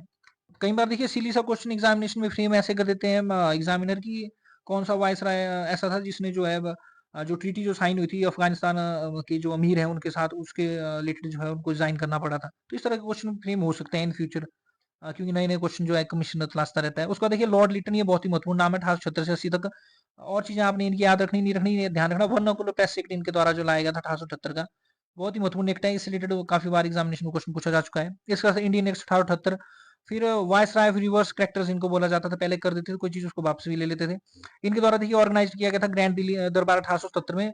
भारत के जो ईस्टर्न जो पार्ट्स हैं वहां पर जो है काफी ज्यादा फेमाइन उस तरह चला हुआ था, और फेमाइन के दौरान इनके द्वारा जो है ये 1877 में दिल्ली दरबार जो ऑर्गेनाइज किया गया था। और जो क्वीन जो विक्टोरिया है उनको टाइटल जो है केसरी हिंद का इनके द्वारा दिया गया था। आर्म्स एक्ट 1878 इनके द्वारा जो है लाया गया था, जिसमें मैंडेटरी कर दिया गया था इंडियंस को कि आपको लाइसेंस रखना पड़ेगा, आर्म्स का, हथियारों का लाइसेंस आपको रखना पड़ेगा। और इनको वाइसराय ब्रिलियंट फेलियर बोला जाता है। और पॉलिसी ऑफ प्राउड रिजर्व जो है इनकी पॉलिसी थी। और इनके टेन्योर में famine commission under the presidency of Richard strategy जो है 1878 में जो है सेटअप किया गया था। तो ये ध्यान रखना, रिचर्ड स्ट्रेटेजी ये जो कमीशन है 1878 का, फर्स्ट फेमाइन कमीशन भारत का, ये इनके टेन्योर में जो सेटअप किया गया था। इससे रिलेटेड भी क्वेश्चन जो है एग्जामिनेशन में इससे पहले पूछे जा चुके हैं। तो महत्वपूर्ण है आपका फेमाइन कमीशन 1877 का, रिचर्ड स्ट्रेटेजी के अंडर ये जो है आपका आया था। इसके साथ वर्नाकुलर प्रेस एक्ट 1878 का, और सेकंड एंग्लो अफगान बार 1878 से 80 के टाइम पे हुआ। और देखिए फेमाइन जो है 1876 से 78, जिसमें मद्रास, बॉम्बई, मैसूर, हैदराबाद और parts of central India, Punjab, और एक साथ फेमाइन कमीशन द्वारा जो पॉइंट किया गया था प्रेसिडेंसी ऑफ रिचर्ड स्ट्रेटेजी। तो साउथ इंडिया, सेंट्रल इंडिया में जो है इनके टाइम पे जो है फेमाइन जो आया था। और इसके साथ साथ बहुत ही महत्वपूर्ण है ये, जो आपको बुक्स में नहीं मिलेगा, इनको ओवन मेरेडिट बोला जाता है। ये भी आप पॉइंट नोट कर लेना, इस पॉइंट को फॉरगेट मत करना, यहाँ से रिलेटेड क्वेश्चन पूछे जा सकते हैं। इनको ओवन मेरेडिट जो है बोला जाता है लिटरेरी वर्ड में, जो लिटरेचर को क्या बोलते हैं, जी जी, तो साहित्य के समाज में इनको ओबन मेरेडिट के नाम से जाना जाता है, क्योंकि इनके द्वारा पब्लिश किए गए थे काफी ज्यादा volumes of poems under name of Owen Meredith in London. तो ये बहुत ही महत्वपूर्ण क्वेश्चन है, इनसे रिलेटेड यहाँ से क्वेश्चन एग्जामिनेशन पूछा जा सकता है, तो इसको ध्यान रख लेना। ये महत्वपूर्ण है क्योंकि बुक्स में ये चीजें मेंशन नहीं है ओबन मेरेडिट के बारे में, इनके रिलेटेड, तो ध्यान रखना। लॉर्ड लिटन, इनसे रिलेटेड काफी ज्यादा चीजें पूछी जा सकती हैं, तो याद जरूर रख लेना इनसे रिलेटेड। और ये जो फेमाइन कमीशन है रिचर्ड स्ट्रेटजी के अंडर 1878 का, ये भी काफी महत्वपूर्ण है, इन दो चीजों को तो जरूर याद कर लेना आज आप। उसके बाद देखिए लॉर्ड रिपन थे 1880 से 84 तक, तो फर्स्ट फैक्ट्री एक्ट 1881 के टाइम पे आया था और इनके द्वारा रिपील कर दिया गया था वर्नाकुलर प्रेस एक्ट 1882। देखिए आपने घबराना नहीं, आप जैसा सोच रहे हैं भी फर्स्ट फैक्ट्री एक्ट पता नहीं क्या क्या प्रोविजन है, तो डीपली हम डिस्कस करेंगे। मेरा पहला जो मेन जो मोटिव है ये है कि हम सारे जो वायसराय हैं इनको एक बार डिस्कस कर लें और एक हल्का सा आइडिया मैं आपको दे दूं कि इनके टाइम पे क्या क्या चीजें हुई थी। जब चैप्टर से हम डिस्कस करेंगे तो पूरा हम डिस्कस करेंगे कि फर्स्ट फैक्ट्री एक्ट था, उसके क्या प्रोविजन थे, मेन मेन प्रोविजन हम डिस्कस करने की कोशिश करेंगे। इल्बर्ट विल और व्हाइट म्यूटनी 1883 की, इसमें सिंपली ये था कि जो इंडियन जो जजेस हैं उनको समान पावर देने की कोशिश की गई थी यूरोपियन जजेस की तरह, कि वो जो है यूरोपियंस को भी ट्रायल कर सकते हैं। तो इसमें अब सीधी बात है कि जब ये चीज की तो अब यूरोपियंस को तो मिर्ची लगनी थी, तो जो यूरोपियंस है उनके द्वारा जो है इसके अगेंस्ट विद्रोह किया गया था। क्योंकि पहले यह था कि जो इंडियन जजेस हैं वो जो क्रिमिनल केसेस हैं यूरोपियंस के अगेंस्ट उनको ट्रायल नहीं कर सकते, सिर्फ यूरोपियन जजेस कर सकते थे। तो इन्होंने कोशिश की समान पावर देने की इंडियन जजेस को भी, लेकिन वो बाद में पास नहीं हुआ था क्योंकि व्हाइट म्यूटिनी कोई थी, और यहीं से इंडियंस को पता भी लगा था कि किस तरह से जो किस चीज का विद्रोह किया जा सकता है। और इनको जो है father of local self government बोला जाता है, क्योंकि इनके द्वारा एक रेजोल्यूशन जो है लोकल सेल्फ गवर्नमेंट के से रिलेटेड 1882 में लाई गई थी। लोकल सेल्फ गवर्नमेंट आपकी जिस तरह पंचायत और म्यूनिसिपैलिटीज होती हैं, तो उनको इस तरह से लोकल सेल्फ गवर्नमेंट बोलते हैं। इसके साथ एजुकेशन कमीशन इनके द्वारा अपॉइंट किया गया था under the chairmanship of sir William Hunter. तो ये भी आप देखना कि विलियम हंटर जो कमीशन 1882 का एजुकेशन रिलेटेड, ये भी इनके द्वारा जो अपॉइंट किया गया था। उसके बाद देखिए लॉर्ड डफरिन है, तो लॉर्ड डफरिन के द्वारा जो है इनके टेन्योर में formation of Indian national Congress हुई थी 1885 में एओ ह्यूम के जी के द्वारा, और उसके बाद थर्ड एंग्लो बर्मीज बार 1887 इनके टेन्योर पे हुआ था। और इनके द्वारा देखिए इंडियन नेशनल कांग्रेस को बोला गया था फैक्ट्री ऑफ सेडिशंस, तो देशद्रोही की फैक्ट्री, देशद्रोही का कारखाना जो है इंडियन नेशनल कांग्रेस के द्वारा बोला गया था। उसके बाद लॉर्ड लेंसडोन है आपके 1888-94 तक, तो सेकंड फैक्ट्री 1891 इनके टाइम पे आया था। और सिविल सर्विस को इंपीरियल, प्रोविंशियल और सबऑर्डिनेट में इनके द्वारा जो है कैटेगराइज किया गया था। इंडियन काउंसिल 1892 इनके टाइम पे आया था, और इसके साथ डूरंट कमीशन जो है इनके द्वारा अपॉइंट किया गया था, ताकि बाउंड्री लाइन जो है ब्रिटिश इंडिया और अफगानिस्तान के बीच में डिफाइन की जा सके। आज भी ये जो डूरंट लाइन आपकी एग्जिस्ट करती है बिटवीन पाकिस्तान और अफगानिस्तान के बीच में, और थोड़ा सा पोर्शन अफगानिस्तान का के साथ भारत का भी लगता है। तो ये आपने जरूर याद रखना, डूरंट लाइन जो आपकी जो है पाकिस्तान और अफगानिस्तान और इंडिया और अफगानिस्तान के बीच में भी है प्रेजेंटली भी। उसका लॉर्ड एलिगिन 1894 से 99 तक इनका टेन्योर रहा। इनके दौरान देखिए ग्रेट फेमाइन आई, फेमाइन होता है जनरली भूखमरी, जब लोगों को खाना खाने के लिए नहीं मिलता है, तो ग्रेट फेमाइन इसको बोला जाता है। तो 1896 से 97 तक इनका टेन्योर रहा। और बहुत ही महत्वपूर्ण है लेयाल कमीशन, तो लेयाल कमीशन भी फेमाइन से रिलेटेड कमीशन था, ये 1897 में जो है सेटअप किया गया था। ये भी आप मेमोराइज जरूर कर लें, लेयाल कमीशन 1897 का जो था ये भी फेमाइन से रिलेटेड था। उसके बाद देखिए लॉर्ड कर्जन आ जाएंगे आपके 1899 से 1905 तक, तो पार्टीशन ऑफ बंगाल 1905 में इनके टाइम पे हुआ था। सेकंड दिल्ली दरबार 1903 में इनके द्वारा ऑर्गेनाइज किया गया था। सर ये मैसेज आया था ना भूपेन सूर्य का, ये ज्वाइन कर लो, रिक्वेस्ट भेजिए क्या आपको। तो देखिए उसके बाद लॉर्ड कर्जन का टेन्योर आपका 1899 से 1905, तो पार्टीशन ऑफ बंगाल 1905 इनके टाइम पे हुआ है, तो ये तो आपको पता ही है सबको भी पार्टीशन ऑफ बंगाल हुआ था। डीपली हम बाद में जाएंगे कि क्यों हुआ था, उसमें क्या क्या रीजन थे। फिर सेकंड दिल्ली दरबार 1903, फिर इनके द्वारा देखिए Indian coinage and paper currency act 1899 इनके द्वारा पास किया गया था, और इंडिया को गोल्ड स्टैंडर्ड के ऊपर भी इनके द्वारा ही डाला गया था। उसके बाद appointment of police commission under sir Andrew Fraser, ताकि जो है पुलिस एडमिनिस्ट्रेशन को जो है रिव्यू किया जा सके। तो देखिए एग्जामिनेशन में आपसे डायरेक्टली पूछा जाएगा कि सर एंड्रयू फ्रेजर या एंड्रयू फ्रेजर जो कमीशन है किससे रिलेटेड है, या पुलिस कमीशन 1902 का इसको किसने ऐड किया था। तो आपको पूरा पता होना चाहिए कि 1902 का जो पुलिस कमीशन है वो एंड्रयू फ्रेजर ने जो है लीड किया था, ऐड किया था सॉरी। और कोलकाता कॉर्पोरेशन 1899 के टाइम पे आया था, और एंशिएंट मॉन्यूमेंट्स और प्रिजर्वेशन 1904 भी इनके टेनर में आपका पास हुआ था। फिर लॉर्ड मिंटो का टेनर 1905 से 11, तो इंडियन काउंसिल एक्ट 1909 या मोरले मिंटो रिफॉर्म्स जिनको बोलते हैं 1909, ये इनके टाइम पे पास हुआ है। और इसमें क्या था कि कम्युनल रिप्रेजेंटेशन आपकी दे दी थी मुस्लिम्स को, तो father of communal representation in India या father of communal electorate in India भी इनको बोला जाता है। इंडियन पॉलिटी में हम इसको डीपली डिस्कस करेंगे। इसके साथ साथ जो मुस्लिम लीग है 1906 में जो आपके जो नवाब सलीमुल्लाह थे आपके, या ख्वाजा सलीमुल्लाह जो थे ढाका के, और आगा खान थर्ड जो थे, इनके द्वारा मुस्लिम लीग सेटअप की गई थी। और स्प्लिट इन कांग्रेस हुई थी 1907 में सूरत सेशन में। तो देखिए कुछ एक महत्वपूर्ण आपने डेट से याद रखनी, 1905 में पार्टीशन ऑफ बंगाल हुआ है, 1906 में मुस्लिम लीग फॉर्म हुई है, और 1907 में जो सूरत स्प्लिट हुई थी। और सूरत स्प्लिट जो हुई थी मॉडरेट और एक्सट्रीमिस्ट में, तो 1916 में जो है यूनियन हुई थी इनकी लखनऊ सेशन में। तो डीपली हम इनको डिस्कस करेंगे। वहां से मैं फिर आपको डेट्स कंटिन्यू मैं याद कराता रहूंगा जो इंपॉर्टेंट डेट्स होंगी। अब देखिए उसके बाद आएंगे लॉर्ड हार्डिंग 1911 से 16। तो देखिए इनके द्वारा पार्टीशन ऑफ बंगाल को कैंसिल कर दिया गया था, और कोलकाता से दिल्ली कैपिटल जो है इनके द्वारा ट्रांसफर की गई थी, यानी कि कोलकाता से दिल्ली राजधानी जो आपकी 1911 में ट्रांसफर हुई थी। तो 1911 ये महत्वपूर्ण डेट है, आज भी हमारी जो है दिल्ली की कैपिटल है, तो महत्वपूर्ण है ये 1911 की ये जो डेट है। इसके बाद देखिए इनके ऊपर एक बॉम्ब गिराया गया था 23 दिसंबर 1912 को, लेकिन वहां से ये जो है बच के निकल गए थे। और गांधी जी 1915 में साउथ अफ्रीका से जो है इनके टाइम पे वापस आए थे। और आपने देखा दादा अब्दुल्ला से रिलेटेड जो केस था, उससे रिलेटेड ये जो गए थे 1893 में महात्मा गांधी, मई 1893 में। तो हाईकोर्ट में एक बार ये पूछ लिया था कि 100 साल कब सेलिब्रेट किए थे इनके द्वारा, साउथ अफ्रीका के द्वारा महात्मा गांधी जी के आगमन पे वहां पर। तो 1893 में गए थे, तो 1993 उसका आंसर होना था, मई 1993। तो इस तरह के क्वेश्चन आ जाते हैं, तो हिस्ट्री में जैसे जैसे आप पढ़ेंगे तो चीजें याद रहती हैं। और देखिए एनी बेसेंट के द्वारा होम रूल लीग मूवमेंट इनके द्वारा अनाउंस की थी। आप ध्यान रखना, देखिए बाल गंगाधर तिलक की जो होम रूल लीग है वो अप्रैल 1916 में चली थी, और एनी बेसेंट की सितंबर 1916 में चली थी। चैप्टर्स में हम डीपली इनको डिस्कस करेंगे। उसके साथ देखिए हिंदू महासभा आपकी 1915 में मदन और मालवीय के टाइम पे स्टेब्लिश हुई थी। अब देखिए डिफरेंट प्रेसिडेंसीज हमने डिस्कस की। एग्जामिनेशन में इनका क्रोनोलॉजिकल ऑर्डर भी पूछा जा सकता है, तो आपने ध्यान रखना मियां बीबी बेगाने से आपने याद रखना कि सबसे पहले मद्रास जो आपकी प्रेसिडेंसी है ये स्टेब्लिश हुई 1801 में। तो देखिए मियां बीबी बेगाने से बेगाने इसलिए क्योंकि बंगाल आपका बेगाने से डायरेक्ट मिल जाएगा आपका, ठीक है। तो मियां बीबी बेगाने आपसे आपने ट्रिक याद रख लेनी, आपको डेट याद नहीं भी रहती है तो प्रेसिडेंसी से आपने ध्यान रखना कि सबसे पहले मद्रास प्रेसिडेंसी फॉर्म हुई है, फिर बॉम्बे प्रेसिडेंसी फॉर्म हुई है, और फिर बंगाल प्रेसिडेंसी फॉर्म हुई है। तो मद्रास प्रेसिडेंसी फॉर्म हुई है आपके 1801 में, बॉम्बे प्रेसिडेंसी 1818 में, और बंगाल प्रेसिडेंसी 1911 में फॉर्म हुई है। उसके बाद लॉर्ड चंद्रफोर्ड की अगर हम बात करें 1916 से 21 तक, तो अगस्त डिक्लेरेशन 1917 इनके टाइम पे आई थी, जिसमें देखिए अनाउंस किया गया था जो कंट्रोल जो था ओवर इंडियन गवर्नमेंट के ऊपर ये जो है ग्रेजुअली ट्रांसफर किया जाएगा, धीरे धीरे ट्रांसफर किया जाएगा इंडियन पीपल को।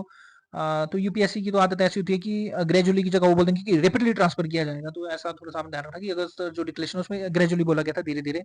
और जो गवर्नमेंट ऑफ इंडिया एक्ट है 1919 जिसको मोंटेगो ट्रांसफर रिफॉर्म्स भी बोला जाता है 1919 का, ये इनके टाइम पे आया था, जिसपे जो आपकी डाईआरकी जो है इंट्रोड्यूस जो है इसके द्वारा जो की गई थी, जिसमें आपके जो प्रोविंशियल और जो सेंट्रल सब्जेक्ट अलग अलग जो है आपके सेपरेट किए गए थे इसके द्वारा। उसके बाद देखिए रॉलेट एक्ट 1919 आया था। देखिए जो ये जो एक्ट्स हैं जब हम इंडियन पॉलिटी डिस्कस करेंगे तो उसमें हम काफी डीपली इनको डिस्कस करेंगे।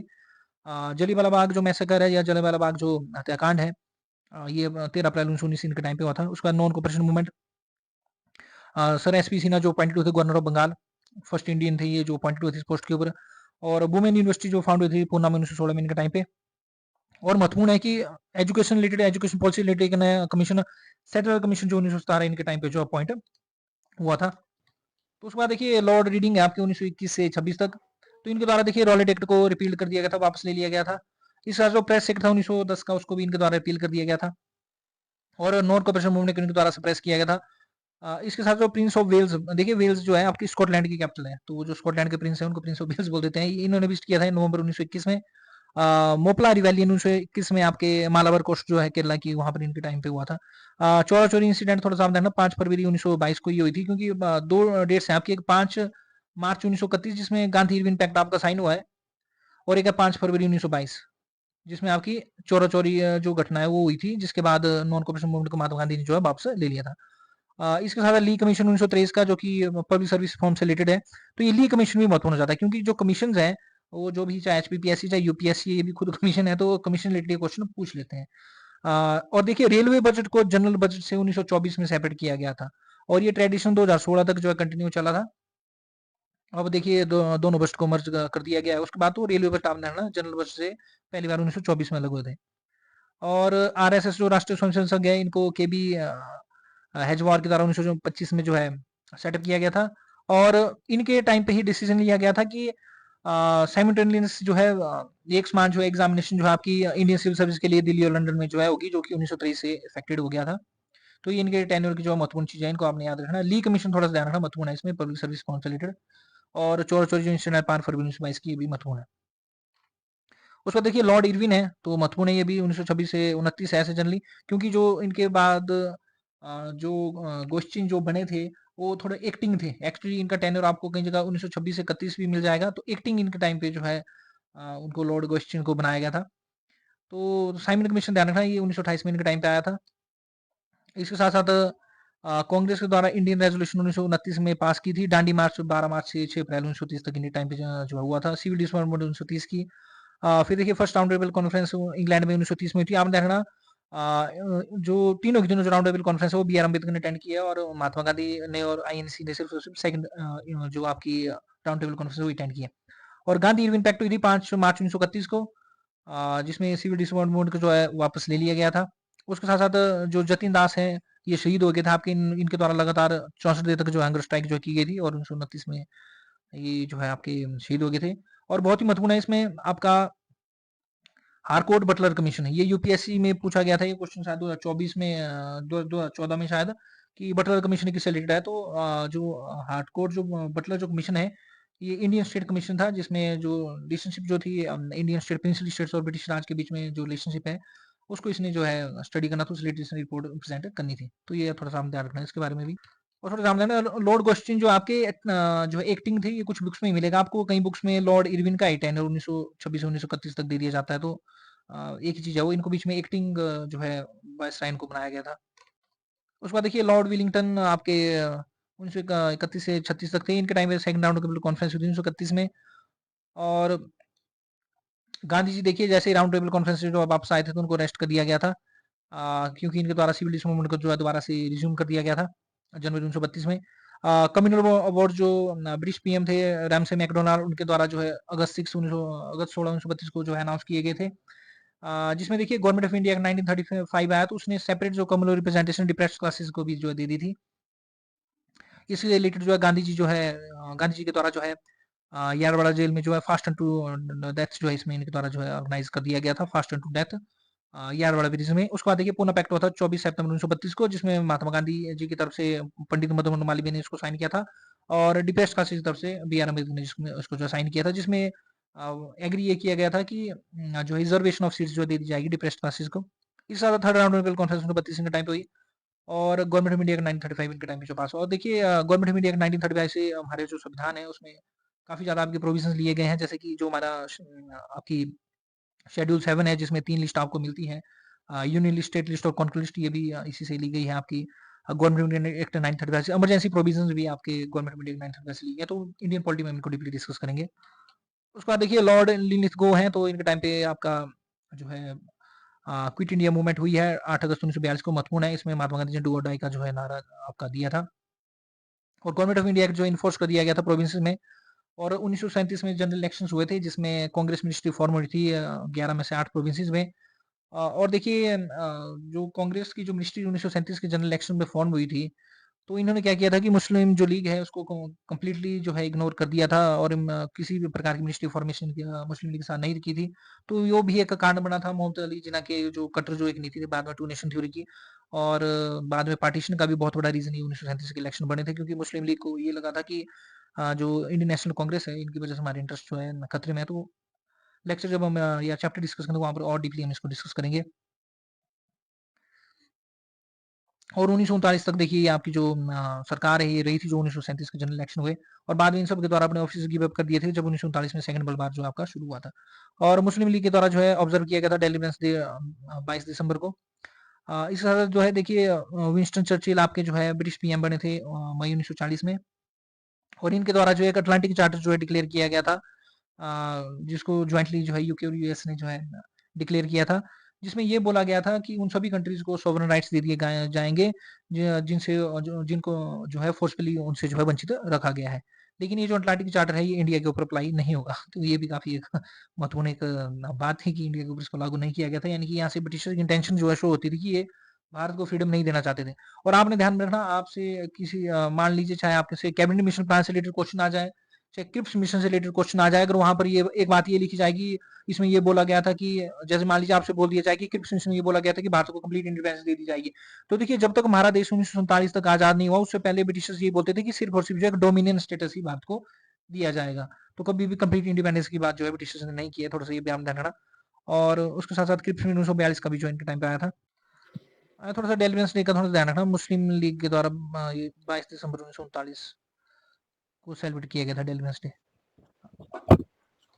उसके बाद देखिए लॉर्ड वेबल है आपके 1943-47 तक के, इनके टाइम पे सबसे महत्वपूर्ण ये है कि इनके द्वारा शिमला कॉन्फ्रेंस अरेंज की गई थी 25 जून 1945 को। ये काफी महत्वपूर्ण डेट है। इसमें इंडियन नेशनल कांग्रेस और मुस्लिम लीग दोनों ने जो है पार्टिसिपेट किया था, लेकिन ये जो है आपकी जो शिमला कॉन्फ्रेंस है ये फेल हो गई थी आपकी।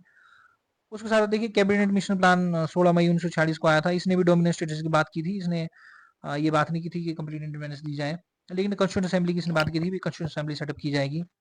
और इलेक्शन जो है कॉन्स्टिट्यूंट असेंबली को जो है हेल्ड हुए थे in accordance with the cabinet mission plan. और इंटरिम गवर्नमेंट जो है भारत में एक अग्रिम सरकार बनी थी, जिसमें जो पंडित जवाहरलाल नेहरू जो है ये आपकी फर्स्ट जो है पीएम बने थे इंटरिम गवर्नमेंट में। और वाइस राय की जो एग्जीक्यूटिव काउंसिल है उसके ये वाइस चेयरमैन बने थे, सॉरी वाइस प्रेसिडेंट बने थे। और जो फर्स्ट जो मीटिंग थी कॉन्स्टिट्यूंट असेंबली की संविधान सभा की, 9 दिसंबर 1946 को हुई थी। और डायरेक्ट एक्शन डे 16 अगस्त 1946 को मुस्लिम लीग के द्वारा जो है ऑब्जर्व किया गया था। और देखिए ये बहुत ही महत्वपूर्ण है, ये आपकी मैंने ऐसे रेड नहीं किया है ये, लेकिन यहाँ से भी क्वेश्चन पहले ही पूछा जा चुका है। तो जो ब्रिटिश जो पीएम थे क्लीमेंट एटली, इनके द्वारा ये अनाउंस किया गया था कि ब्रिटिश रूल जो है भारत में जो है समाप्त हो जाएगा 20 फरवरी 1947 को। ये स्टेटमेंट उन्होंने दी थी कि ब्रिटिश रूल जो है भारत में जो है आपके सॉरी 20 फरवरी 1947 को ये जो है खत्म हो जाएगा और ब्रिटिशर्स जो है भारत को जो है 30 जून 1948 तक जो है छोड़ देंगे। तो ये स्टेटमेंट जो है आपके क्लीमेंट एटली की थी। तो 20 फरवरी 1947 को जो है क्लीमेंट एटली ने स्टेटमेंट दी थी कि जो ब्रिटिश रूल जो है भारत में ये समाप्त हो चुका है और 30 जून 1948 तक जो हम जो भारत को जो है छोड़ देंगे। तो ये स्टेटमेंट आपने थोड़ी ध्यान रखनी। एक बार क्वेश्चन पूछ लिया गया था एग्जामिनेशन में कि क्लीमेंट एटली के द्वारा कब अनाउंस किया, मतलब कौन सी डेट को ये अनाउंस किया गया था कि कब तक भारत जो है भारत को जो ब्रिटिश जो छोड़ के चले जाएंगे, तो किस डेट तक छोड़ के चले जाएंगे। तो उसका आंसर जो आपका 30 जून 1948 होना था। तो इस तरह के देखिए क्वेश्चन एग्जामिनेशन में आपके पूछ लिए जाते हैं। तो ध्यान रखना 20 फरवरी 1947 की इनकी जो है स्टेटमेंट थी आपकी। और क्लीमेंट एटली जो है उस दौरान जो है आपकी जो है पीएम थे। उसके बाद देखिए लॉर्ड माउंटबेटन का जो है आपने नाम सुना होगा बहुत बार। तो लास्ट वाइसराय थे ये ब्रिटिश इंडिया के, और फर्स्ट गवर्नर जनरल जो फ्री इंडिया के ये थे। आजाद भारत के पहले गवर्नर जनरल भी यही थे। और पार्टीशन ऑफ इंडिया जो है इनके द्वारा जो है जून 3 1947 को डिसाइड की गई थी, जिसको माउंटबेटन प्लान भी बोलते हैं। इसके साथ साथ इंडियन इंडिपेंडेंस एक्ट जो है पास किया गया था ब्रिटिश पार्लियामेंट के द्वारा 4 जुलाई 1947 में, जिसके तहत पाकिस्तान को आजाद कर दिया गया था 14 अगस्त 1947 को, और भारत को आजाद किया गया था उसके तहत 15 अगस्त 1947 को। तो ये भी ध्यान रखना आपने, जो इंडियन इंडिपेंडेंस एक्ट है उसके तहत जो है पाकिस्तान 14 अगस्त 1947 को आजाद कर दिया गया था और भारत 15 अगस्त 1947 को, 4 जुलाई 1947 को ये पास हुआ था। उसके बाद देखिए आजाद भारत के जो पहले जो गवर्नर जनरल थे वो लॉर्ड माउंटबेटन थे, और जो आजाद भारत के पहले भारतीय जो गवर्नर जनरल थे ये सी राजगोपालचारी या चक्रवर्ती राजगोपालचारी थे 1948 से 50 तक। ये देखिए लास्ट गवर्नर जनरल थे इंडिया के। और 1950 में फिर इस ऑफिस को जो परमानेंटली अबॉलिश कर दिया गया, और उसके बाद हमने प्रेसिडेंट ऑफ इंडिया जो है कॉन्स्टिट्यूशन से जो है प्रेसिडेंट ऑफ इंडिया, जो कि हमारे जो नॉमिनल जो एग्जीक्यूटिव होते हैं उनको बना दिया था इनके स्थान पे। और ये first and only Indian born जो है गवर्नर जनरल थे भारत के। तो ये देखिए आप कंप्लीट एक जो है लेक्चर था आपका governor general Bengal, viceroy, governor general of India से रिलेटेड। अगर किसी का कोई डाउट है तो डिस्कस कर सकते हैं।